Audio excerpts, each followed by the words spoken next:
ওগুলা জুতাগুলো ঠিক আছে, অনেক দামি দামি জুতা, অনেক ব্র্যান্ডের দেখছেন না বাইরে, ভাই মাথা নষ্ট। আসেন আসেন আসেন, কিনে নিয়ে যান। এখানে আছে, অনেকগুলো আছে, এগুলো সব মানে হাই কোয়ালিটি, সব এখানে হাই কোয়ালিটি, যা দেখবেন সব এখানে ব্র্যান্ডের, মানে সবগুলো এখানে কিন্তু ব্র্যান্ডের।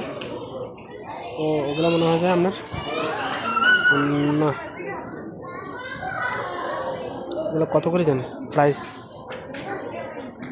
প্রাইসটা দেখি, প্রাইসটা 15 টাকা 16 টাকা প্রাইস। আমি আর দেখবো না, আমি এখন চলে যাবো, এখন আমার কিসিয়ারে চলে যাবো, এখন আমি কিসিয়ারে